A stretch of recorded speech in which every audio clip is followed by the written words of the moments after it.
Hi friends, இது வந்து 11th polity சயின்ஸில் தேர்ட் லெசனோட புக் பேக் கொஸ்டின் ஆன்சர் பார்க்க போகிறோம். ஃபஸ்ட்டு ஒன் பார்த்தோம் அப்படின்னா, இறையாண்மையின் தந்தை என கூறப்படுபவர் யார் அப்படின்னா போடின். ஒருமைவாத இறையாண்மை கோட்பாட்டை எடுத்துரைத்தவர் ஆஸ்டின். மக்களாட்சியில் இறையாண்மையின் உறைவிடமாக இருப்பது அரசாங்கம். இரட்டை குடியுரிமை காணப்படும் நாடு அமெரிக்கா. நம்ம தெரிஞ்ச கொஸ்டின் இது. இறையாண்மை என்பது பொது விருப்பத்தை உறைவிடமாக கொண்டதாகும் என கூறியவர் ரூசோ. சுதந்திரம் என்ற நூலை எழுதியவர், சுதந்திரம் அப்படின்னு வந்துச்சுனாலே ஜேஎஸ் மில்.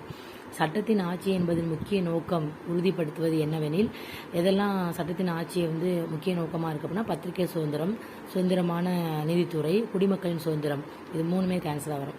அப்போ மேற்கூறிய அனைத்தும். இந்திய அரசமைப்பில் உள்ள அடிப்படை உரிமையில் பெறப்பட்ட நாடு. உரிமை அப்படின்னாலே நமக்கு என்ன வந்துடும்னா அமெரிக்கா. இதே கடமை அப்படின்னா நம்ம ரஷ்யா போடுவோம். மூலதனம் என்ற நூலை எழுதியவர் யார் அப்படின்னா காரல் மார்க்ஸ். மூலதனம் அப்படின்னா ஒரு சமதர்மத்தை பற்றி நிறையா அவர் பேசியிருப்பாப்புல. காரல் மார்க்ஸ் வந்து மார்க்ஸ் கொடுத்துருக்காங்க.